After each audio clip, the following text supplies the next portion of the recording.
Bon retour parmi nous.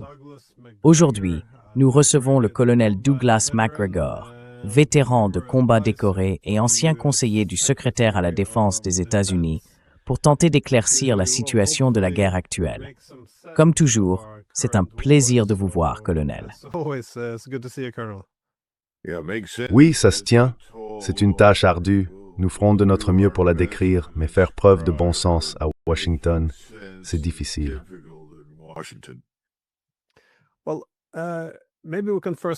Eh bien, peut-être que nous pouvons d'abord essayer de comprendre ce qui se passe en Russie, car il semble que leur stratégie soit en train de changer.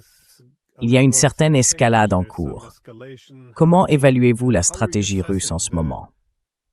Cherche-t-il à neutraliser les infrastructures, les réseaux électriques, en prévision d'une grande offensive de printemps, ou est-ce plutôt le calme avant la tempête? Je sais qu'ils ne vous disent pas ce qu'ils vont faire, mais comment donnez-vous du sens à ce qui se passe actuellement?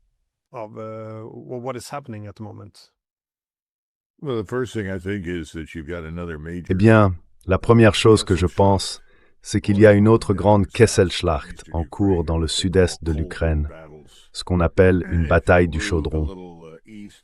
Si l'on se déplace un peu vers l'est puis vers le sud de Zaporizhia, on voit une forte concentration de troupes ukrainiennes restantes qui sont progressivement encerclées, et ce cercle se resserre rapidement. Elles sont en grande partie anéanties par des armes de frappe de précision, mais les Russes finiront par les submerger. Cela semble être, du moins dans le sud-est, peut-être le dernier bastion de la résistance ukrainienne. En même temps, on observe actuellement un grand intérêt pour deux choses. La première, c'est Odessa.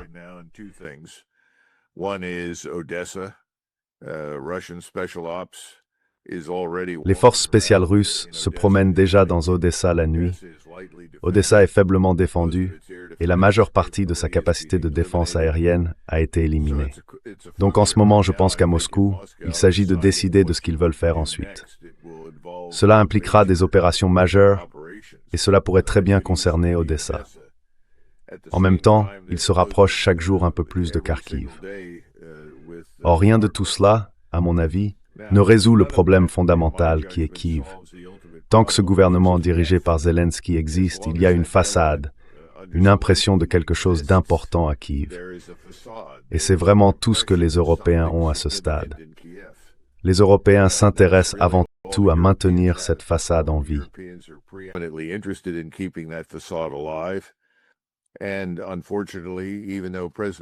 Et malheureusement, même si le président Trump dit qu'il n'est plus vraiment intéressé et qu'il est contrarié par Zelensky, et ainsi de suite, nous continuons à envoyer de l'argent et du matériel aux Ukrainiens également, ce qui, à mon avis, est une source de frustration sans fin pour le président Poutine.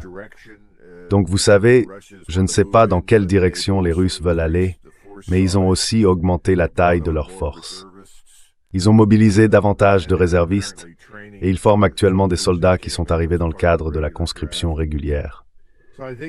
Je pense donc que les options sont évidentes, les trois que j'ai mentionnées, Odessa, Kharkiv et Kiev. Je pense qu'une fois de plus, le président Poutine observe attentivement ce qui se passe politiquement en Europe occidentale.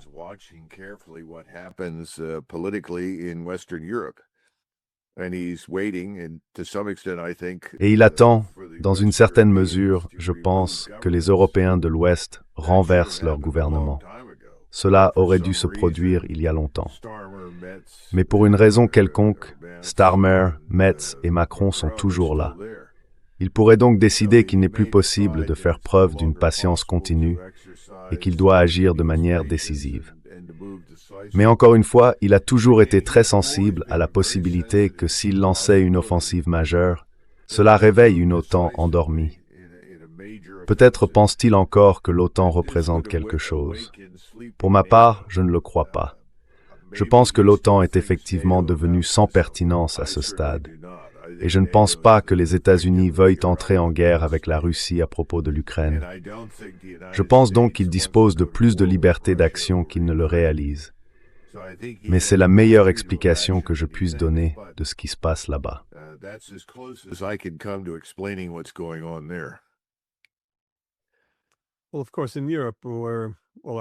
Eh bien, bien sûr, en Europe, tous nos politiciens et nos médias parlent du prétendu désir de la Russie de restaurer l'Union soviétique et de marcher sur la Pologne, et ainsi de suite. Mais nous avons maintenant entendu, de la part de la Russie et de la Chine, que l'un des développements les plus récents est leur projet d'élaborer une nouvelle grande stratégie pour développer leurs relations bilatérales. Du moins, c'est ce que dit Xi Jinping. Que voyez-vous exactement se profiler pour la Russie et la Chine? Et bien sûr, je pense que l'un des problèmes auxquels beaucoup d'Européens n'ont pas encore pris conscience, c'est que depuis 2014, les Russes ont entrepris des démarches majeures pour construire un avenir économique tourné vers l'Est. Donc cette idée selon laquelle leur politique étrangère devrait se concentrer sur l'Europe me semble très mal placée. Mais à quoi pensez-vous que cette relation bilatérale ressemblera et quels en sont les objectifs?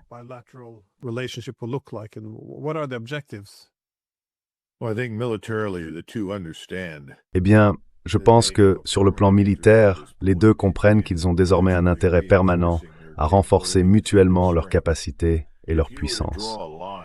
Si l'on traçait une ligne tout autour de la Russie et tout autour de la Chine, on identifierait la plus grande forteresse du monde.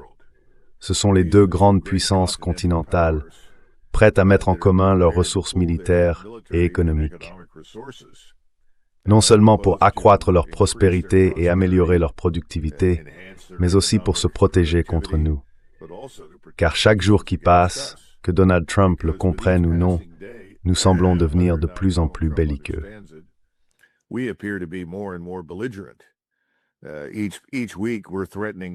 Chaque semaine, nous menaçons un nouveau pays quelque part d'une action drastique.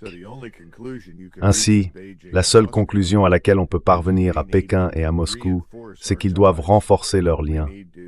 Ils doivent sérieusement s'unir face à la possibilité que ce pays instable qu'on appelle les États-Unis puisse représenter une véritable menace existentielle pour eux. Et encore une fois, je pense que c'est une source d'infinie perplexité pour le président Poutine.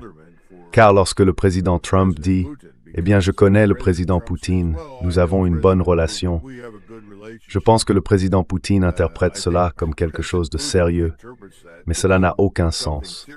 Les relations personnelles ne signifient rien dans l'arène internationale. Les intérêts stratégiques sont tout.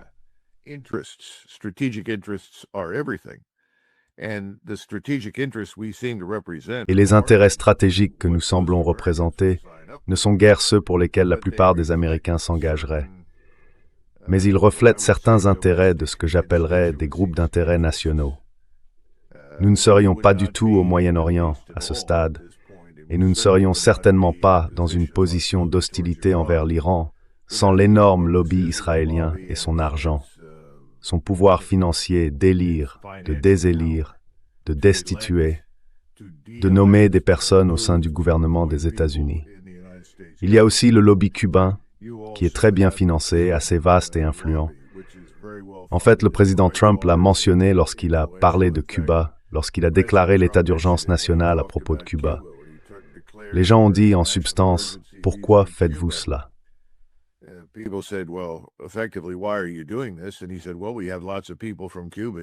Et il a dit, « Eh bien, nous avons beaucoup de personnes originaires de Cuba aux États-Unis. Souvenez-vous, toute cette administration a fonctionné comme une opération de pay for play. Si vous donnez suffisamment d'argent aux intérêts de la famille Trump, ainsi qu'à ceux d'autres personnes associées à Trump, alors nous examinerons sérieusement votre demande. Si vous ne pouvez pas le faire, nous ne prêterons probablement pas beaucoup d'attention à votre cas. » Ce sont ces choses-là qui nous poussent, malheureusement, à agir à l'extérieur des États-Unis. Je trouve cela scandaleux. Et cela s'applique aussi à la Russie, car beaucoup de ces mêmes groupes ont une longue histoire de haine envers la Russie. Et cette haine s'est traduite par des politiques fondamentalement hostiles à la Russie.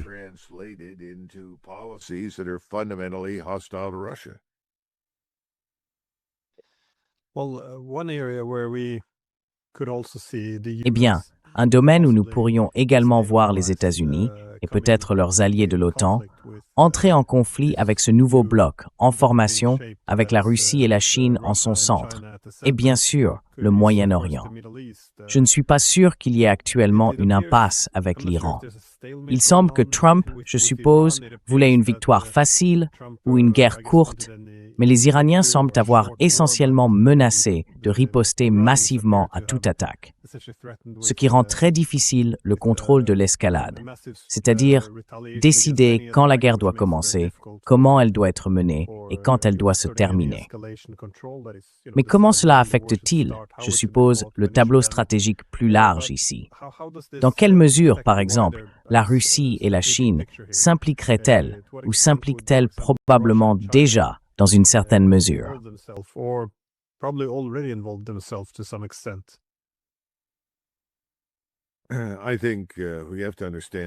Je pense qu'il faut comprendre une chose. Le triumvirat Mossad, CIA, MI6 a réussi, il y a quelques semaines, à convaincre le président Trump que l'Iran était sur le point de s'effondrer, de se désintégrer, sur la base de ce qu'il présentait comme un effort concerté à l'intérieur du pays pour renverser le gouvernement. En réalité, les manifestations qui ont commencé étaient tout à fait légitimes. Elles n'étaient pas violentes et n'avaient pas pour but de renverser qui que ce soit. Il s'agissait d'un grand nombre de personnes extrêmement mécontentes de l'état de l'économie iranienne, dont nous, aux États-Unis, portons une lourde responsabilité. Leur monnaie était systématiquement détruite, et ils en étaient tous conscients. C'est cela qui a constitué le fondement des manifestations.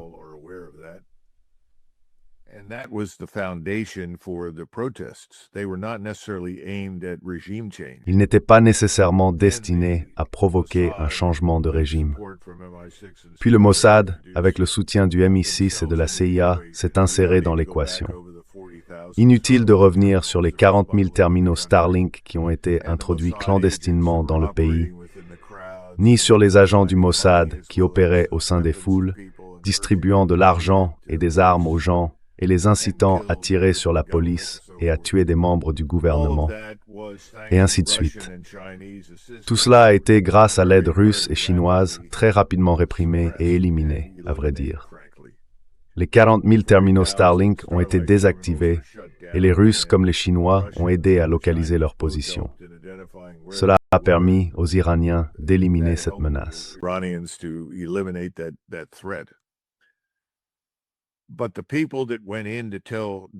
Mais les personnes qui sont allées dire à Donald Trump que l'Iran était faible, vulnérable et facile à renverser sont toujours là.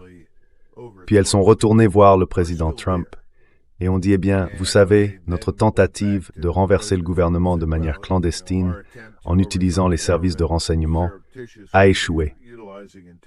Alors sa réponse a été, quelle est la prochaine étape? Et c'était une question légitime. Et il a obtenu une réponse. La réponse est venue à la fois de la communauté du renseignement et du chef d'état-major interarmé. Nous n'avons pas assez de puissance de feu.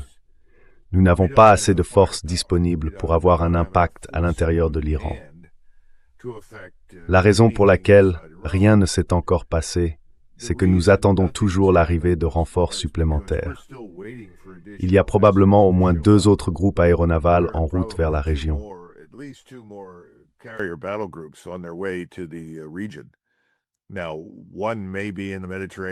Maintenant, l'un d'eux pourrait se trouver en Méditerranée. Je ne sais pas. Un autre sera certainement dans l'océan Indien. Mais je ne sais pas non plus ce qui se passe du côté de l'armée de l'air.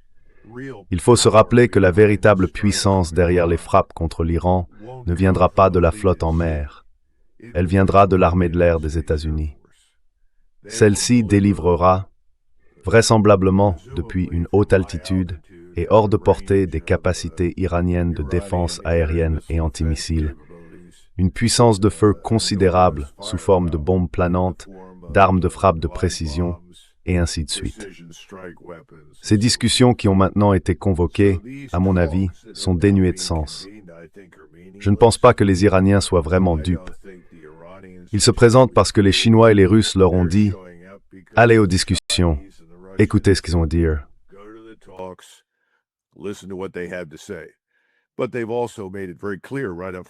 Mais ils ont également précisé dès le départ que les arguments de M. Netanyahou, qui constituent la base de l'exigence du président Trump, 2 de ces 3 arguments, ont été rejetés d'emblée. Et cela concerne toute modification, démantèlement ou restructuration de l'arsenal de missiles afin qu'Israël n'ait plus à s'inquiéter d'être à portée des armes iraniennes. C'est exclu. Et l'idée que l'Iran cesse de soutenir ou de collaborer avec ses alliés dans la région, c'est exclu aussi. Donc la seule chose dont il semble disposé à parler, apparemment, c'est de l'uranium enrichi. Maintenant, jusqu'où cela peut-il aller? Je ne suis pas sûr que ça puisse aller très loin, car dès que l'on commence à parler des niveaux d'enrichissement, des questions de stockage et de leur localisation, a produit un tour vers le JCPOA qui existait sous l'administration Obama. Je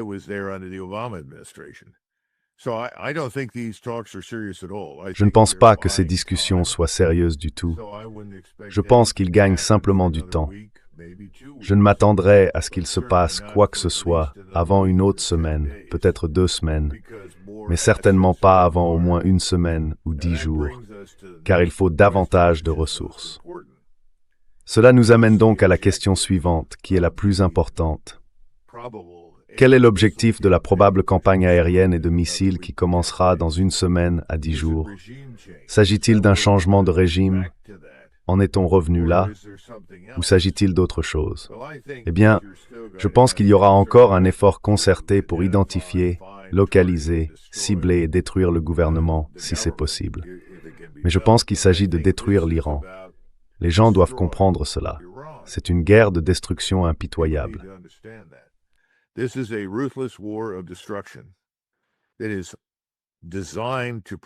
C'est conçu pour favoriser la désintégration de l'État-nation iranien.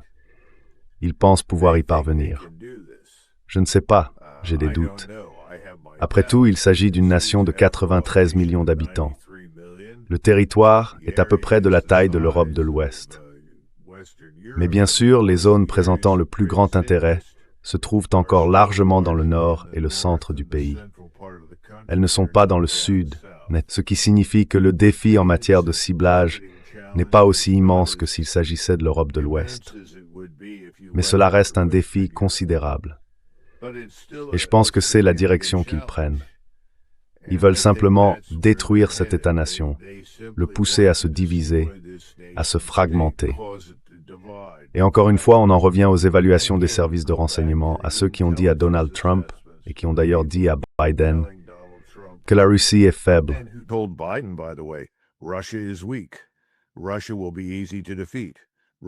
La Russie sera facile à vaincre.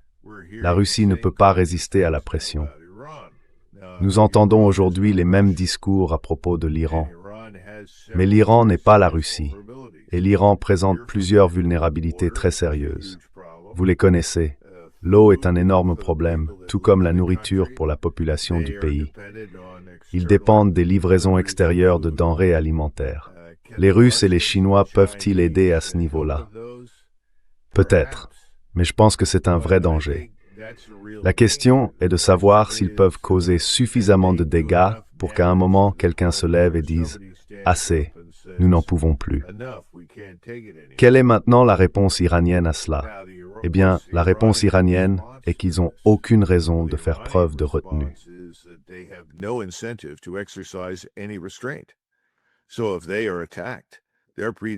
Donc, s'ils sont attaqués, leur prédisposition, Glenn, est d'utiliser tout ce qu'ils ont. Maintenant, la question pour nous est que je ne sais pas à quel point ça sera efficace. J'ai toujours dit, et je pense que d'autres sont d'accord avec cela, que les Iraniens peuvent faire face à Israël. Mais les Iraniens peuvent-ils faire face à Israël et aux États-Unis en termes de puissance militaire? Cela reste incertain.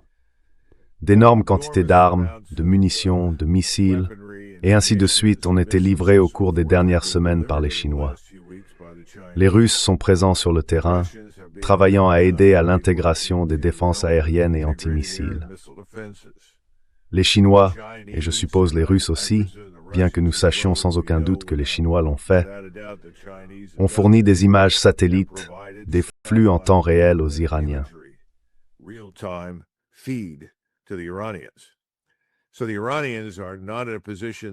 Ainsi, les Iraniens ne sont plus dans la même situation qu'auparavant, où ils pouvaient ignorer où se trouvaient certaines choses ou être pris par surprise. Je pense qu'ils savent désormais où tout se trouve, y compris les navires en mer. Si l'on regarde les armes, je ne sais pas combien de ces missiles, je crois qu'il s'agit du DF-21 ou du DF-23, les Chinois ont produit exclusivement pour cibler les navires en mer. Nous ne les avons pas encore vus utiliser et nous ne savons pas à quel point ils sont efficaces. Mais compte tenu des performances de l'Iran pendant la guerre de 12 jours, il s'est avéré que leur armement était en réalité très précis et très exact. Donc je pense qu'en plus de tirer tout ce qu'ils ont sur Israël, ils frapperont certainement nos bases et ils s'en prendront probablement aussi à nos navires en mer.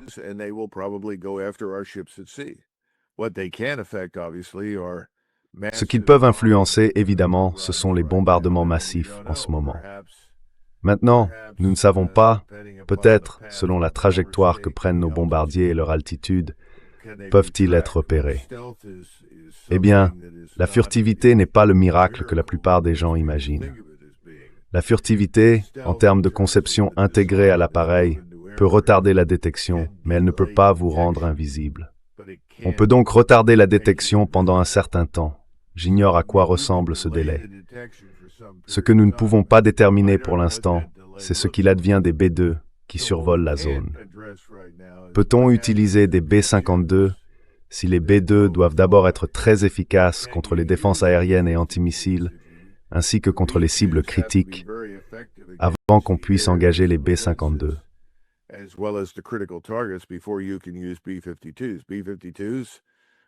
Les B-52 sont d'excellents systèmes de livraison pour un grand nombre de bombes, mais ils sont très vulnérables parce que ce sont de vieux avions.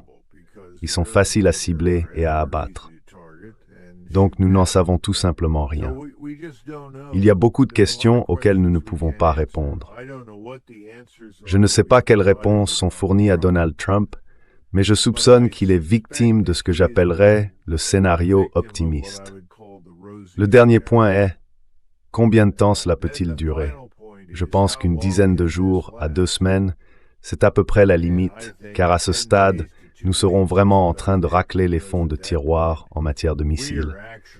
Et ce n'est pas un problème mineur, car il faut protéger vos navires en mer et vos bases sur le territoire.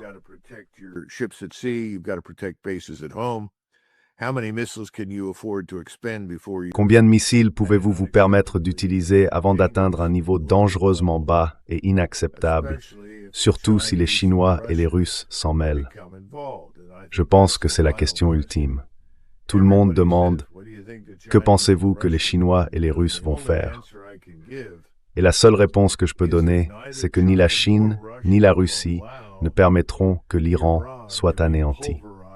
En d'autres termes, si la situation en vient au point où l'Iran est vraiment à bout et risque de se désintégrer, alors la Russie et la Chine, à mon avis, agiront. Maintenant, en quoi consistera cette action?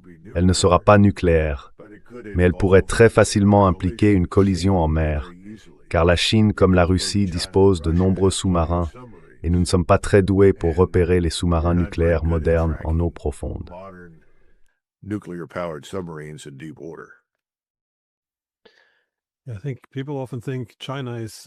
Je pense que les gens considèrent souvent la Chine comme très prudente, et je suis d'accord avec cela.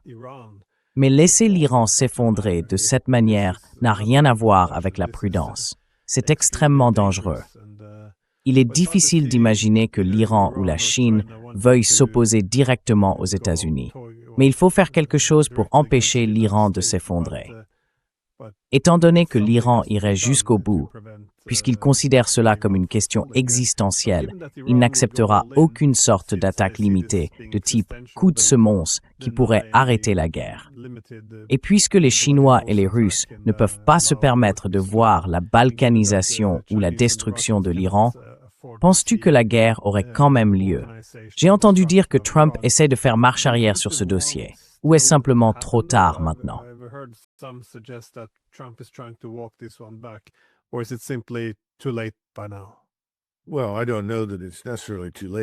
Eh bien, je ne sais pas si c'est forcément trop tard. Je pense que la décision a été prise. C'était justement mon point à propos des discussions. Je ne pense pas que ces discussions soient sérieuses du tout. Je crois que ce n'est qu'une question de temps avant de rassembler davantage de moyens pour ce qui va manifestement être un défi bien plus important qu'ils ne l'avaient imaginé au départ. Je pense qu'ils croyaient qu'ils allaient avoir plus de facilité à déstabiliser, puis en fin de compte, à détruire le régime.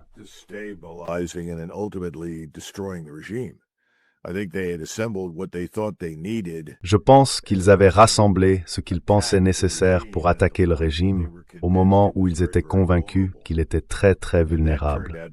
Cela s'est révélé faux. Maintenant, il y a autre chose qui mérite d'être mentionnée, car nous n'en parlons pas beaucoup. J'ai remarqué que l'ayatollah, le guide suprême, quel que soit le titre qu'on veuille lui donner, qui s'exprime en réalité de manière très rationnelle lorsqu'on écoute attentivement ce qu'il dit, a clairement indiqué que cette guerre ne serait pas comme la précédente. Ce sera une guerre régionale. Aujourd'hui, certains interprètent cela en disant que c'est parce que les Iraniens peuvent viser toutes les bases de la région et à terme s'en prendre aux navires en mer. Cela en fait partie. Mais je ne pense pas que nous regardions la région avec un regard objectif. Et je parle spécifiquement de Turquie.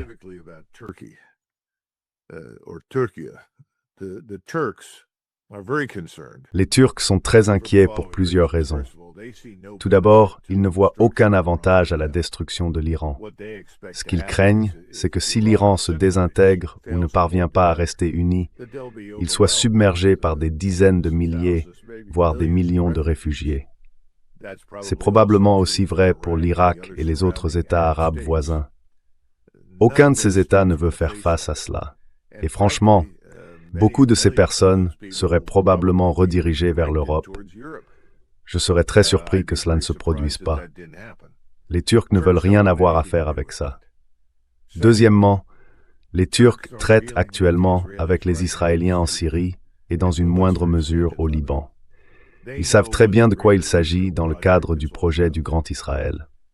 La population turque elle-même est révoltée par ce qui s'est passé à Gaza.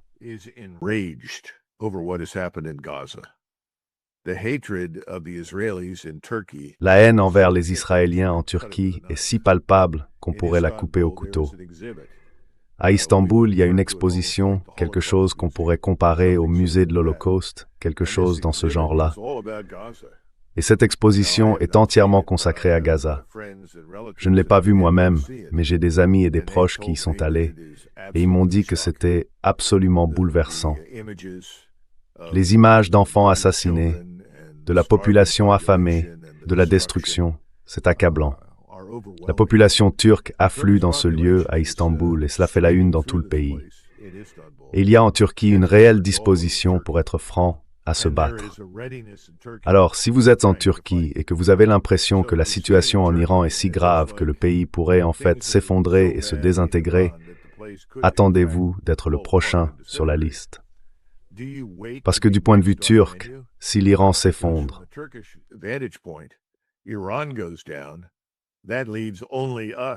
cela ne laisse que nous pour nous opposer à la suprématie juive israélienne dans la région. Et je ne pense pas que les Turcs veuillent être seuls dans cette position. Maintenant, compte tenu de cette situation, que feriez-vous à la place d'un Turc? Eh bien, vous parleriez aussi aux Russes et aux Chinois. Les Russes ont beaucoup investi en Turquie. Ils y construisent une centrale nucléaire. Ils ont connu des hauts et des bas avec les Turcs. Mais il s'agit là d'une question existentielle. Je pense que les Russes, les Turcs et les Chinois finiront par trouver un terrain d'entente à un moment donné et qu'ils seront unis dans leur opposition à la destruction de l'Iran.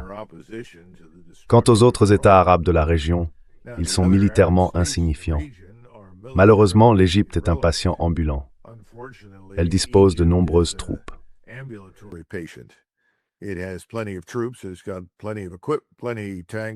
dispose de beaucoup d'équipements, de nombreux chars, avions et ainsi de suite, mais il semble incapable de faire quoi que ce soit, car en interne, l'Égypte n'est tout simplement pas très stable. La société égyptienne n'est pas très cohésive. Le gouvernement paraît plus préoccupé en ce moment par la menace que représente sa propre population que par les Israéliens. Cela ne veut pas dire qu'ils ne sont pas solidaires d'autres acteurs de la région, de Smolitzion, en particulier des Iraniens à ce stade, puisque l'Égypte et l'Iran entretiennent de bonnes relations depuis plusieurs années. Mais je ne m'attendrai pas à ce qu'aucun des États arabes agisse, à moins qu'il ne semble que les 3 États que je viens de mentionner soient réellement prêts à intervenir d'une manière ou d'une autre. En d'autres termes, c'est une catastrophe à l'échelle régionale qui pourrait à terme déborder et devenir presque mondiale.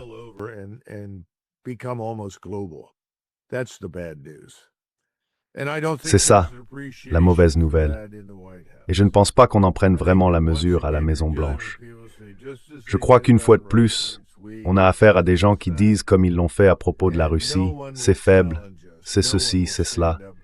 Personne ne nous défiera. Personne ne nous tiendra tête. » Que s'est-il passé la dernière fois? Les Chinois ou les Russes ont-ils fait quoi que ce soit? La réponse est non. Mais la dernière fois, il ne s'agissait pas d'une question existentielle. La dernière fois, cela s'est terminé au bout de 12 jours. Maintenant, mettez tout cela de côté et considérez ce qui suit. Je ne pense pas que le président Trump veuille que cela arrive. Vraiment pas. Mais je ne crois pas qu'il ait beaucoup de choix. Je pense qu'il est prisonnier de ses engagements envers d'autres, pris au cours des dernières années, qui l'ont finalement conduit à la Maison-Blanche. Donc, je ne pense pas s'y retirer de cette situation.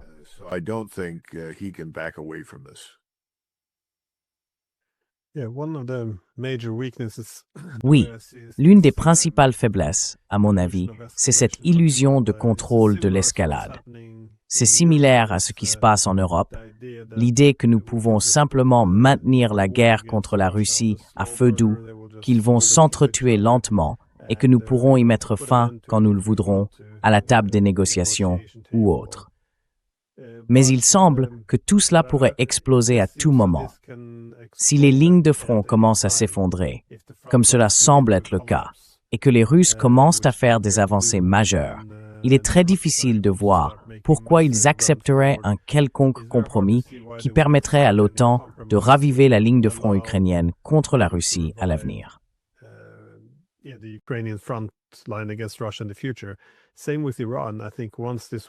C'est la même chose avec l'Iran. Je pense qu'une fois cette guerre commencée et que la même situation se reproduit, les États-Unis ou Israël se retrouveraient à court de missiles. Je ne pense pas qu'on puisse simplement appuyer sur le bouton pause et reprendre le combat 6 mois plus tard. Il serait très difficile de reprendre le contrôle de la situation. Donc, encore une fois, l'illusion d'un contrôle de l'escalade semble poser problème. Mais dans cet environnement plus chaotique, comment évaluez-vous la position des Européens? Ils semblent soutenir la campagne contre l'Iran, tout comme ils ont été plus que favorables à la campagne contre la Russie.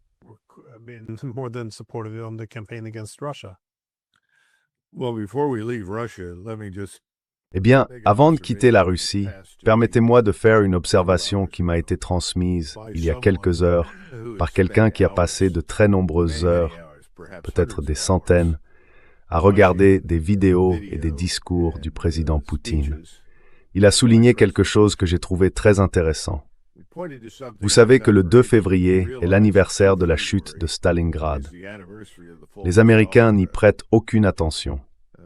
Nous savons que les Russes, ou plutôt les Soviétiques à l'époque, ont subi au moins 1 million de pertes en défendant Stalingrad contre les Allemands. Ce n'était en aucun cas la fin de la guerre pour les Allemands, mais ce fut un revers considérable. Ce fut également un tournant important pour les Russes, car ils avaient eu très peu de succès contre les forces armées allemandes jusque-là. Poutine s'est rendu à la cérémonie commémorative à Stalingrad.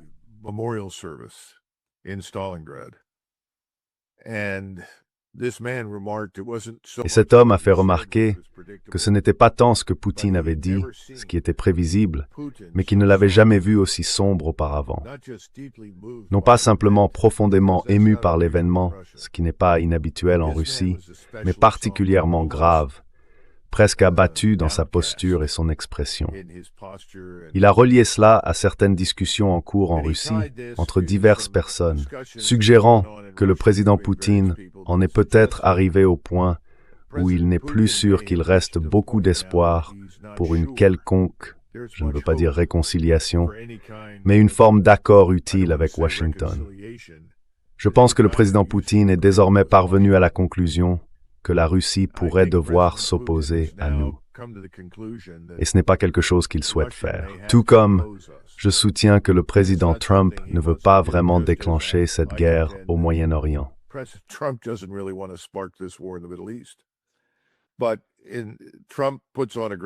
Mais Trump affiche un visage remarquable.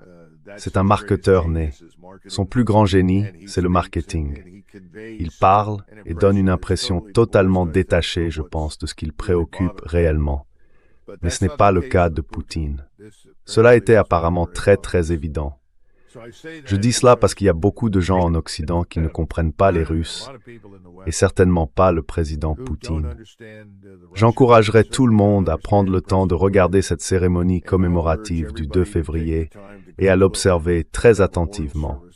Pas seulement les déclarations traduites, mais à le regarder lui, sa posture, sa manière de se comporter. Il est très sombre.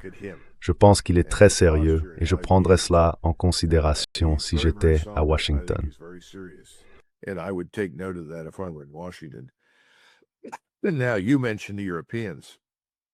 Et maintenant, vous avez mentionné les Européens. J'ai écouté Donald Tusk ce matin.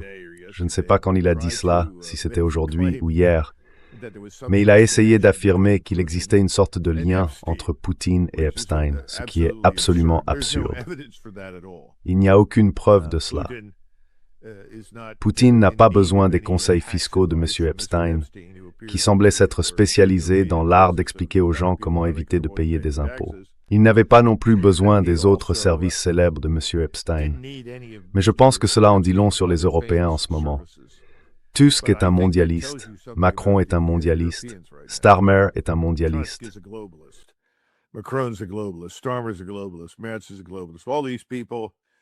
Merz est un mondialiste. Toutes ces personnes sont des affiliés de BlackRock et sont liées à des gens que, franchement, j'éviterais à tout prix si je le pouvais aux États-Unis. Ce sont des personnes dont la morale et les systèmes de croyance me sont absolument anathèmes. Et je pense à la plupart des citoyens américains. Mais le fait qu'ils fassent tout leur possible, surtout Tusk, pour essayer d'établir un lien avec Epstein, me semble être un acte de désespoir. Ils essayent de convaincre les gens, non seulement que les Russes arrivent, mais que les Russes ne viennent pas, et cela devient de plus en plus évident pour les gens en Europe.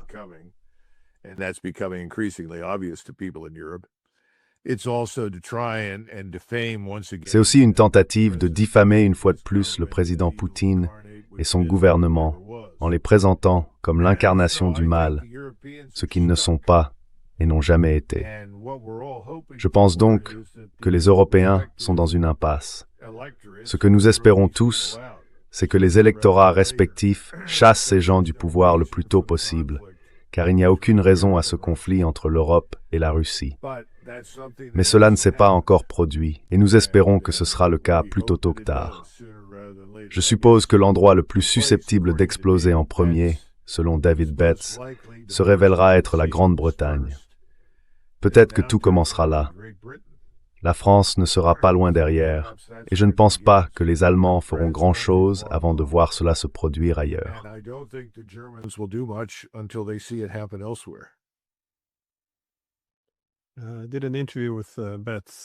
J'ai fait une interview avec David Betts et je lui demandais à partir de quel moment il serait trop tard pour inverser une partie de tout cela, mais il semblait assez convaincu que ce point avait été dépassé depuis longtemps. Donc, quelque chose qui ressemble au moins à une guerre civile est plus ou moins inévitable. Mais c'est intéressant avec la Grande-Bretagne. Parmi tous les médias européens, ce sont les médias britanniques qui, ces derniers jours, ont vraiment travaillé dur pour essayer de Russiagater tout le scandale Epstein. Autrement dit, suggérer qu'Epstein aurait peut-être été manipulé par le KGB, comme si cela existait encore.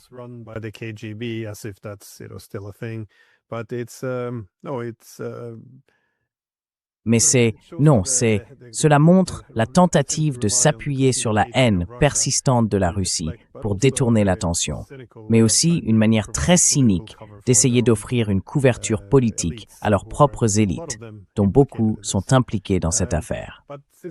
Mais puisque vous en parlez, je voulais vous interroger enfin sur les dossiers Epstein.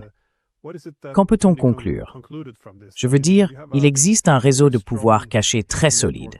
Ce n'est pas un État profond, mais c'est tout de même un réseau de pouvoir très profond, ce qui suggère que le pouvoir ne réside pas vraiment chez les électeurs, mais plutôt, pour parler franchement, qu'une grande partie du pouvoir se trouve entre les mains d'élites perverties. Quelle importance voyez-vous que cela puisse avoir pour les politiques étrangères de l'Occident?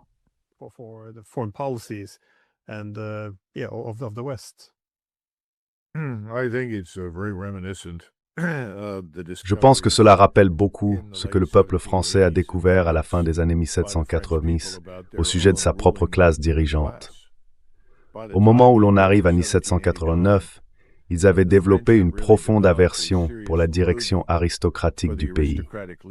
Les aristocrates bafouaient toutes les valeurs et la morale. Or, les Français ne sont pas, et n'ont jamais été, un peuple déraisonnable.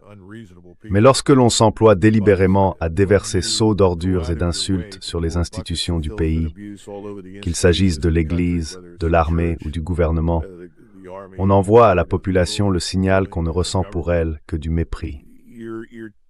Et l'une des raisons pour lesquelles il y a eu la Révolution en 1789 n'était pas seulement que le prix du pain était devenu inabordable.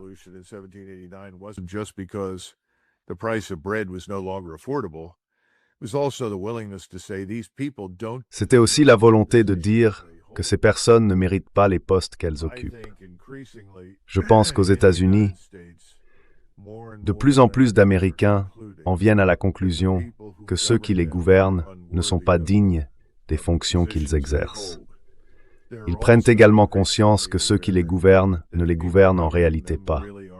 C'est ce groupe de milliardaires en coulisses, avec leurs multiples tentacules dans le Congrès, les tribunaux, et même désormais au sein du haut commandement militaire et de la Maison-Blanche, au point que les gens commencent à se demander qui prend réellement les décisions.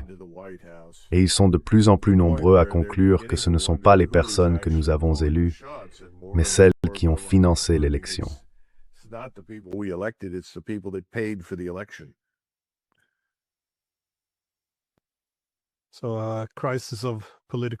Donc, une crise de légitimité politique.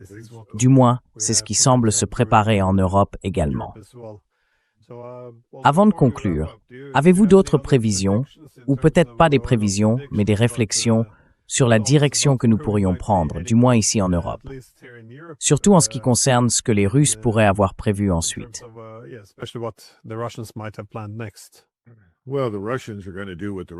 Eh bien, les Russes vont faire ce que les Russes vont faire. Pour être tout à fait franc, les Européens deviennent de plus en plus insignifiants dans ce processus. Ce que nous ne savons pas, c'est ce qui se décide à Moscou. Mais je pense, d'après les observations de cette personne, qui est un spécialiste de Poutine, et aussi d'après ce que nous voyons se passer sur le terrain dans l'est de l'Ukraine avec l'armée, que tout cela va se terminer selon les conditions russes. La décision est sur le point d'être prise.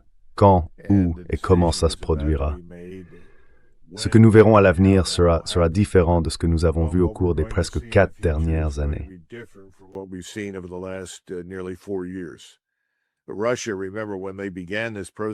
Mais la Russie, souvenez-vous, lorsqu'ils ont entamé ce processus, leur armée était bien trop petite, totalement mal équipée et incapable de faire face à la crise. Il a fallu quelques mois pour que cela soit compris. En juin ou juillet, le président Poutine a rencontré ses dirigeants et a décidé « Vous savez, nous allons devoir tout changer. toutes nos hypothèses de départ sont fausses et nous allons devoir constituer une nouvelle force. C'est ce qu'ils ont fait.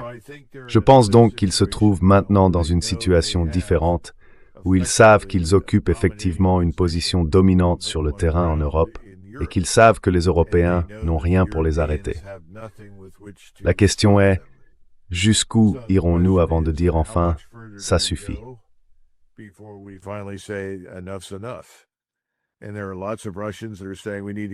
il y a beaucoup de Russes qui disent « nous devons aller jusqu'à la frontière polonaise ». Mais je pense que la position précédente était d'aller jusqu'au Dniepr, certainement de s'emparer d'Odessa, et potentiellement, même si ce n'est pas quelque chose que Poutine souhaite faire, de marcher directement sur Kiev et de se débarrasser de ce gouvernement. D'autres pourraient prendre les rênes et diriger le gouvernement dans le reste de l'Ukraine. Mais ce que les gens n'ont jamais compris, c'est que les Russes ne veulent pas gouverner l'Ukraine occidentale. Ils ne le veulent pas. Et ils ont une longue expérience des populations qui y vivent. Les Polonais aussi d'ailleurs. Les seuls qui semblent avoir réellement réussi à gouverner l'Ukraine occidentale pendant une certaine période, croyez-le ou non, ce sont les Autrichiens.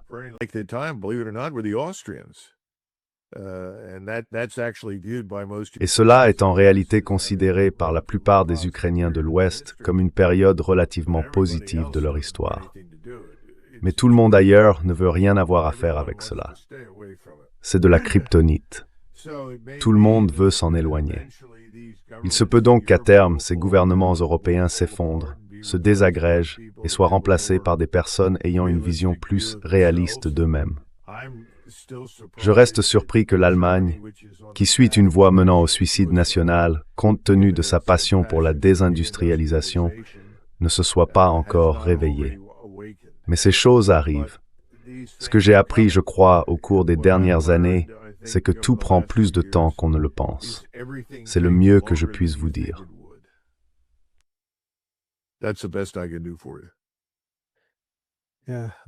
Oui, cela rend le moment difficile à prévoir, mais la trajectoire semble néanmoins très clairement tracée. Alors, eh bien, colonel, comme toujours, merci beaucoup pour votre temps. Merci, Glenn.